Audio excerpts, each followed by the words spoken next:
Okay. आज आपण visual स्टुडिओबद्दल माहिती घेणार आहोत आणि त्याच्यात ASP.NETची वेबसाईट कशाप्रकारे केली जाते आणि त्यामध्ये डेटाबेस कनेक्शन कशाप्रकारे केलं जातं, त्याचबरोबर व्हॅलिडेशन ASP.NETमध्ये कशाप्रकारे वापरलं जातं, या सगळ्या गोष्टींची माहिती घेणार आहोत. त्यासाठी आपण पहिल्यांदा व्हिज्युअल स्टुडिओ ऑन करूया. स्टार्टवर क्लिक केल्यानंतर व्हिज्युअल स्टुडिओ 2012 आपण वापरणार आहोत. सो याच्यावर क्लिक केल्यानंतर तुम्हाला व्हिज्युअल स्टुडिओची मेन विंडो दिसेल. या विंडोमध्ये तुम्हाला मेनू बारमध्ये file, edit, view etcetera options दिसायला सुरुवात होतील. तुम्हाला जर वेबसाईट क्रिएट करायची असेल किंवा ASP.NET एखादी वेबसाईट क्रिएट करायची असेल तर तुम्हाला फाईलवर क्लिक केल्यानंतर न्यू म्हणायचं आहे. इथे तुम्हाला 2 ते 3 ऑप्शन्स दिसतील, प्रोजेक्ट, वेबसाईट. ओके. जर तुम्हाला C#मधून काम करायचं असेल किंवा तुम्हाला विंडोज ॲप्लिकेशन तयार करायचं असेल then we click on project. If we want to create a website in ASP.NET then just click on a new website. Okay, so now click on a new website. So या ठिकाणी तुम्हाला website क्रिएटचा option येऊन जातो. यामध्ये तुम्हाला click करायचं आहे ASP.NET empty वेबसाईटवर आणि महत्त्वाचं यामध्ये 2 लँग्वेजेस तुम्हाला दिसत आहेत टेम्पलेटसाठी, एक VB आणि सेकंड वन व्हिज्युअल C#. पण जे काही कोडिंग करणार आहोत ते व्हिज्युअल C# मधून करणार आहोत. त्यासाठी व्हिज्युअल C#वर क्लिक करा. इथे तुम्हाला ज्या ठिकाणी तुमची वेबसाईट सेव्ह करायची आहे त्या ठिकाणचं पर्टिक्युलर फोल्डर तुम्ही इथून सिलेक्ट करू शकता. कोणत्या फोल्डरमध्ये तुम्हाला वेबसाईट पर्टिक्युलर सेव्ह करायची आहे तो फोल्डर इथून सिलेक्ट करा. आता मी सध्या आहे तेच लोकेशन ठेवतो याचे. त्यानंतर तुम्हाला जर वेबसाईटचं नाव बदलायचं असेल तर इथून तुम्ही त्या वेबसाईटचं नाव बदलू शकता. ओके. फक्त महत्त्वाचं लक्षात ठेवा, ASP.NET empty website, just click on visual C# and then click on OK. So ज्यावेळी तुम्ही ओकेवर क्लिक करा तर तुमच्यासमोर असा एक व्ह्यू ओपन केला जाईल व्हिज्युअल स्टुडिओचा. या व्हिज्युअल स्टुडिओमध्ये कशाप्रकारे आपण वेबपेज तयार करायचं हे बघणार आहोत. बट त्याच्या आधी या व्हिज्युअल स्टुडिओच्या काही महत्त्वाच्या विंडो आहेत त्या आपण समजून घेऊया. सर्वात पहिली विंडो आहे व्हिज्युअल सोल्युशन एक्सप्लोरर. या विंडोमध्ये आपण ज्या वेबसाईटवर काम करणार आहोत डिफरंट पेजेस या ठिकाणी डिस्प्ले केले जाणार आहेत. ते सर्व पेजेस इथे सोल्युशन एक्सप्लोरमध्ये डिस्प्ले केले जातात. गेस आपण एखादे प्रोजेक्ट करत आहोत, त्या प्रोजेक्टच्या अंडर मल्टिपल पेजेसवर आपल्याला वर्किंग करायचं आहे. At the time of major project तुम्हाला मल्टिपल पेजेस इथे घ्यावे लागतात. सो जेवढे प्रोजेक्ट्स तुम्ही काम करताय ते सगळे पेजेस या विंडोमध्ये दिसायला सुरू होतात. त्याचबरोबर इथे एक web.config नावाची फाईल येते. एक XML फाईल असते ज्यामधून तुम्हाला ह्या सर्व ज्या प्रोजेक्टचं नाव आहे वेबसाईट थ्रू, या सर्व प्रोजेक्टचं तुम्ही इथून हँडलिंग करू शकता. ओके. त्यामध्ये कनेक्शन स्ट्रिंग असेल, सेशनचं सेटिंग असेल, या सर्व गोष्टी करू शकता. त्याचबरोबर सेकंड जी विंडो आहे ती सेकंड विंडो आहे तुमची टूलबॉक्स. ओके. किंवा टूलबॉक्समध्ये तुम्हाला वेगवेगळे कंट्रोल्स दिलेले आहेत. टूलबॉक्स समजून घेण्याआधी आपण थोडंसं एक पेज कशाप्रकारे ॲड केलं जातं वेब पेजचं ते पाहूया. त्यानंतर तुम्हाला टूलबॉक्स विंडो व्यवस्थित समजेल. आता इथं आपण जस्ट वेबसाईट एंटर केलेली आहे. यामध्ये कोणतीही पेज अजून आपण घेतलेलं नाही वेब पेज. सो जर मला ह्याच्यामध्ये एखादं वेब पेज ॲड करायचं असेल तर मला काय करावं लागेल, या वेबसाईटवर राईट क्लिक करावं लागेल. Right click, now click on add and now click on add new item. So add new आयटमवर क्लिक केल्यानंतर तुमच्यासमोर अशी एक विंडो येईल ज्यामध्ये तुम्हाला विचारलं जाईल की तुम्हाला कोणता कंट्रोल ॲक्च्युअलमध्ये घ्यायचा आहे किंवा कोणत्या टाईपचं पेज घ्यायचं आहे. तुम्ही इथून CSS page, database creation, JavaScript page यासारखे सगळे पेजेस एंटर करू शकता. मला सध्या एक वेब फॉर्म घ्यायचा आहे जो एम्प्टी असेल. याची लँग्वेज C# ठेवूया. VB लँग्वेजवर जर तुम्ही काम करणार असेल तर VB ठेवा, पण लेटेस्टली C#वर काम केलं जातं. झी शार्प सिलेक्ट करा. Now click on a web form. तुम्ही इथं जे तुमच्या वेब फॉर्मला नाव द्यायचं आहे ते तुम्ही इथून बदलू शकता. बट काळजी घ्या की ASPX एक्सटेन्शनला हात लागणार नाही आहे. ओके, कारण की .ASPX हे प्रत्येक वेबपेजचं एक्सटेन्शन असतं ASP.NETच्या. जसं आपण कोणतंही HTMLचं पेज .HTMLने सेव्ह करतो तशा प्रकारेच कोणतंही वेबपेज हे .ASPXने सेव्ह केलं जातं. ओके, सो इथे जर नाव बदलायचं असेल तर तुम्ही डिफॉल्टच्या तिथे तुमच्या वेबपेजचं नाव देऊ शकता. नाव क्लिक ऑन ॲड. ज्यावेळी तुम्ही पेज ॲड कराल त्या तुम्ही पाहू शकता की सोल्युशन एक्सप्लोरमध्ये तुमचं त्या पेज आलेलं आहे default.aspx आणि त्याच्याखाली web.config ची फाईल तुमची रेग्युलर आलेली.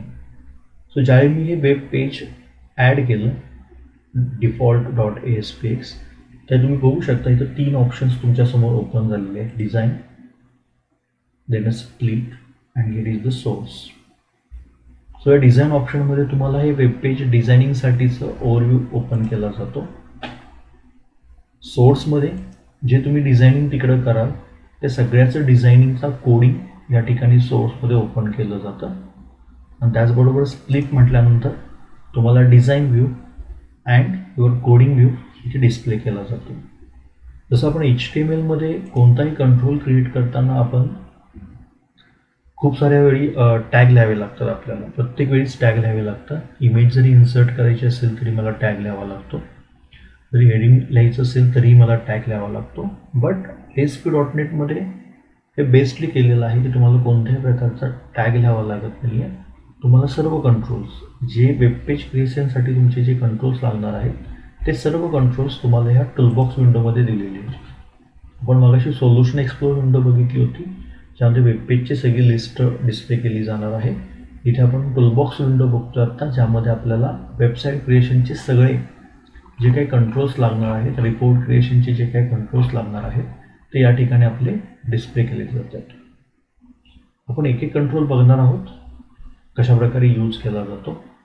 आता आपण सध्या 2च विंडो बघितलेले आहेत, एक सोल्युशन एक्सप्लोरर आणि सेकंड वन टूलबॉक्स. जर मला डिझायनिंग करायचं असेल तर मी जे काही डिझायनिंग करणार आहे ते या वेबपेजमध्ये करणार आहे. ओके, गेस मला एखादं वेबपेज करायचं असेल तर आपल्याला HTML आपण जर यूज करत असेल तर आपल्याला सगळ्यात पहिला टेबल क्रिएट करावा लागतो. मीन्स टेबल टॅग घ्यावा लागतो आणि त्याच्यामध्ये TR/TDचं फॉर्मेशन तयार करावं लागतं. देन विथ रिक्वायरमेंट आपल्याला कॉलस्पॅन रोस्पॅन करावा लागतो. अशा कोणत्याही प्रकारची गोष्ट ASP.NETच्या वेबसाईटमध्ये केली जात नाही आहे. तुम्हाला डिझायनिंगसाठी अगदी इथं इझी वेने तुम्ही डिझायनिंग करू शकता. बघा इथे मी एक वेब पेज ॲड केलेला आहे आणि इथं 3 फॉर्मेशन्स ओपन झालेले आहेत, डिझाईन, स्प्लिट आणि सोर्स. मला हा डिझाईन पार्टमध्ये जे काही डिझायनिंग करायचं आहे ते करावायचं आहे. गेस मला ह्या डिझायनिंग पार्टमध्ये वेब पेज डिझाईन करायचं आहे आणि त्यासाठी मला टेबल घ्यायचं आहे. ओके, सो तुम्हाला काय करायचं आहे, तुम्ही टूलबॉक्समध्ये जाऊन ही टेबल ॲड करू शकता. ओके, इथं टेबल दिलेला आहे, इथून हे टेबल घेऊ शकता किंवा तुम्ही इथं ऑप्शन तुम्हाला दिलेला आहे टेबल नावाचा, तुम्ही इथूनही टेबल इन्सर्ट करून घेऊ शकता. जस्ट क्लिक करा टेबलवर आणि इन्सर्टवर क्लिक करा. या ठिकाणी तुम्हाला द्यावं लागेल रो किती हवे आहेत आणि कॉलम किती हवे आहेत. मी सध्या कॉलम 2च ठेवीन आणि रोची संख्या थोडीशी मी इन्क्रीज करतो. पाहू शकता इथं आपला टेबल क्रिएट झालेला आहे. याचं बेनिफिट काय आहे, जे काही तुम्ही कंट्रोल इथं तयार कराल त्या सगळ्याचं कोडिंग सोर्समध्ये ऑटोमॅटिकली जनरेट केलं जातं. सी इथं टेबलचं सगळं कोडिंग जनरेट केले गेलेलं आहे इन HTML. ओके, त्याच्या CSS ज्या काय असतील इथे बघा क्लास दिलेला आहे, याची इंटरनल CSS वर तयार झाली असेल. सी सो ASP.NET डिझायनिंगसाठी खूप इझी आहे. मी टेबल घेतलेला आहे, टेबलमध्ये मला ॲज अ हेडर इमेज घ्यायची असेल, जसे आपण HTMLच्या कोणत्याही वेबसाईटला हेडर इमेज घेतली असेल तर मला काय करावं लागेल, हे 2 जे वरचे कॉलम्स आहेत हे मर्ज करावे लागतील. जर आपण HTMLचा विचार केला तर आपल्याला इथं कॉलस्पॅन यूज करावा लागेल, राईट. बट इथं तशा कोणतीही गोष्ट न करता मला फक्त हे दोन जे काही कॉलम मर्ज करायचे हे इथून सिलेक्ट करावे लागतील, राईट क्लिक करावं लागेल आणि मॉडिफायमध्ये जाऊन मर्ज म्हणावं लागेल. ओके, काय करायचं आहे, टेबलमध्ये जाऊन हे सिलेक्ट करायचे आहे, right click, modify and merge. बघा इथे तुम्हाला टोटली वरचा जो स्पेस आहे तो वापरण्यासाठी फ्री झालेला आहे. तुम्हाला यामध्ये जर एखादी इमेज इन्सर्ट करायची असेल तर तुम्ही इझिली यामध्ये इमेज इन्सर्ट करू शकता.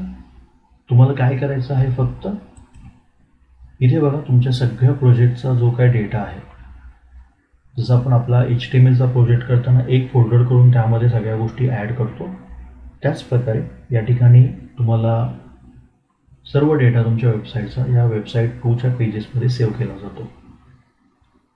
मला जर माझ्या प्रोजेक्टमध्ये काही इमेज घ्यायचे असतील तर तुम्हाला इमेजेस नावाचा फोल्डर तुम्ही या सोल्युशन एक्सप्लोरमध्ये तयार करा. हा सगळा डेटा तुमचा ज्या लोकेशनला तुम्ही सेव्ह केलेला आहे त्या लोकेशनला जाऊन सेव्ह होत असतो. गेस मला इथे हेडर इमेज टाकायची आहे. सो मी काय करणार आहोत, वेबसाईटमध्ये जाणार आहोत, राईट क्लिक करणार आहोत आणि ॲड न्यू फोल्डरवर क्लिक करणार आहोत. म्हणजे मी या वेबसाईटच्या आतमध्ये एक न्यू फोल्डर तयार केलेला आहे. हे कशासाठी केलेलं आहे, तर मला इमेजेस घ्यायचे आणि त्या फोल्डरला मी नाव दिलेलं आहे इमेजेस. सो मला या प्रोजेक्टसाठी ज्या काही इमेजेस लागणार आहेत त्या सर्व इमेजेस मी या फोल्डरमध्ये माझ्या कॉम्प्युटरमधून आणून पेस्ट करणार आहोत. सो आपण काही इमेजेस कॉपी पेस्ट करून या इमेजेस फोल्डरच्या आतमध्ये पेस्ट करूया. सो त्यासाठी मी माझ्या कॉम्प्युटरमध्ये जातो आणि पिक्चर्समधून काही इमेजेस मी कॉपी करतो. ओके, सो इथून आपण 2 ते 3 इमेजेस कॉपी केलेले आहेत ज्या मला लागणार आहेत. हे इमेजेस मी राईट क्लिक करतो, just click on a copy आणि या इमेजेस आणून मी ह्या इमेजेस नावाच्या फोल्डरमध्ये राईट क्लिक करून इथे पेस्ट करतो. सिम्पल केलेले आहे. इथे मी पेस्ट केल्यानंतर ही इमेज मला ॲज अ हेडर इमेज टाकायची असेल माझ्या वेबसाईटमध्ये तर मला काय करावं लागेल, तर मला टूलबॉक्समध्ये जावं लागेल. ओके, हे टूलबॉक्स आत हाईड होतात ऑटोमॅटिक. तुम्ही सोल्युशन एक्सप्लोर विंडो पण आतमध्ये हाईड करू शकता. तर तुम्हाला डिझायनिंगसाठी मोठा स्पेस हवा असेल, इथे बघा तुम्हाला इथे एक साईन दिलेलं आहे ऑटो हाईडचं. ओके, माऊस मुवमेंट बघा ऑटो हाईडचं, याच्यावर क्लिक केल्यानंतर हा बॉक्स तुमचा आतमध्ये जातो. तुम्हाला इथे डिझायनिंगचा मोठा स्पेस मिळून जातो. सेम टूलबॉक्सलाही इथं ऑटो हाईडचा साईन दिलेला आहे. तर तुम्हाला वाटते की माझं क्रिएशन होईपर्यंत टूलबॉक्स बाहेरच राहावा तर ऑटो हाईड क्लोज करा. बघा टूलबॉक्स इथं फिक्स झालेला आहे. जर मला इथे इमेज घ्यायची असेल तर टूलबॉक्समध्ये खूप सारे कंट्रोल्स दिलेले आहेत. ओके, आपण हे कंट्रोल्स बघणार आहोत पुढे. त्यातला सध्या आपण कंट्रोल बघणार आहोत इमेज. जर मला HTMLमध्ये इमेज यूज करायची असेल तर मला IMG टॅग लिहावा लागतो. बट या ठिकाणी तसं काही नाही आहे. तुम्हाला काय करायचं आहे, फक्त हा इमेज टॅग इथून उचलायचा आहे आणि इथे नेऊन पेस्ट करायचं आहे. Just drag and drop it. Okay, just drag from here and drop here. Okay, तुम्हाला जितक्या इमेजची हाईट आणि विड्थ हवी आहे, इथे तुम्ही त्याची हाईट आणि विड्थ काय करू शकताय, मॅनेज करू शकताय. ऑटोमॅटिक तुमच्या वेबसाईटला ती असाइन झाली. सिम्पली माझं काम झाल्यानंतर मी टूलबॉक्स आत ढकलणार आहे. बघा माझ्या वेबसाईटला जितकी त्याची हाईट विड्थ लागणार आहे तेवढी मी वाढवून घेतलेली आहे. इथे माझी इमेज आलेली आहे. आता या इमेजला मला एक इमेज इन्सर्ट करायची. आपण आत्तापर्यंत 2 विंडो बघितलेल्या आहेत, एक सोल्युशन एक्सप्लोरर आणि सेकंड बघितली आपण टूलबॉक्स. आता आपण 3rd विंडो बघणार आहोत. हे जे काही कंट्रोल्स या टूलबॉक्समध्ये दिसत आहेत या प्रत्येक कंट्रोलसाठी प्रॉपर्टीज दिलेल्या आहेत. जसं आपण HTMLमध्ये प्रत्येक टॅगसाठी ॲट्रिब्यूट्स असतात. ओके, प्रत्येक टॅगचे स्वतःचे काही ॲट्रिब्यूट्स असतात. तशाच ASP.NETमध्ये प्रत्येक कंट्रोल हा टूलबॉक्समधला प्रत्येक कंट्रोल आहे त्याच्या प्रॉपर्टीज असतात.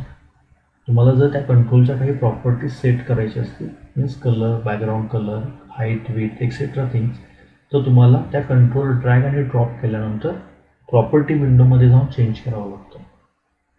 जर इमेज आपण ड्रॅग आणि ड्रॉप केली असेल इथे बघा माझी इमेज आत्ता दिसते. इथे वरील कंट्रोलमध्येही इमेजचं नाव दिसतं. जर मला इमेजला एखादी इमेज ॲड करायची असेल तर मला काय करावं लागेल, या इमेजवर राईट क्लिक करा, इमेजवर राईट क्लिक करा आणि खाली प्रॉपर्टीज म्हणून दिलेलं आहे. तुम्ही इथूनही प्रॉपर्टी विंडो ओपन करू शकता किंवा इथं ती हाईड झालेली असते. सी, इथं हाईड झालेली असते. इथूनही तुम्ही प्रॉपर्टी विंडो ओपन करू शकता.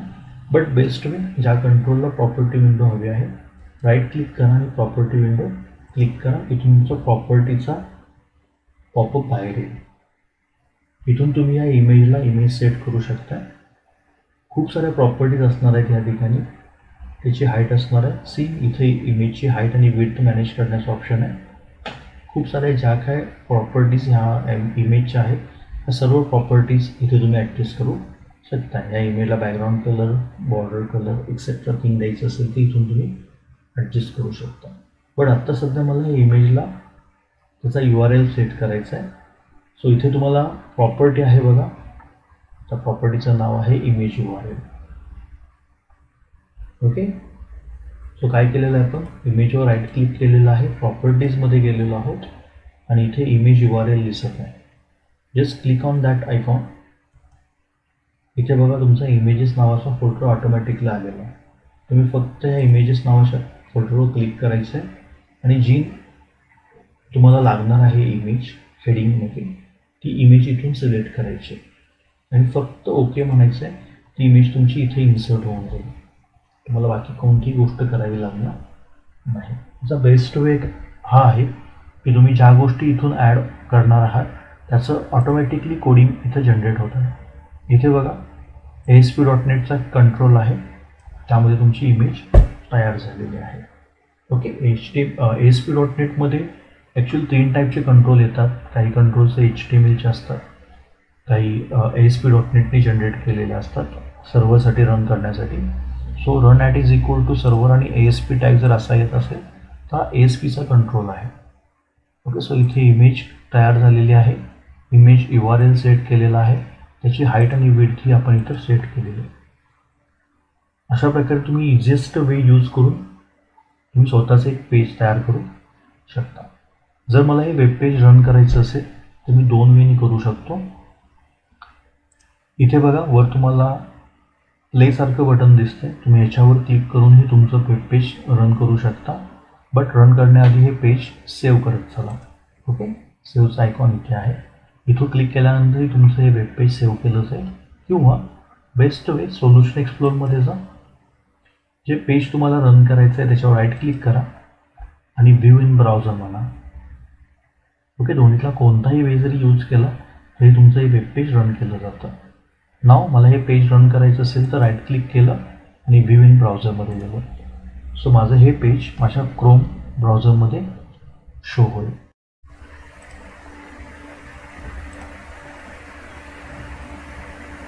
सी, माझी जी काय हेडर इमेज आहे तिचं शो व्हायला सुरुवात झाली.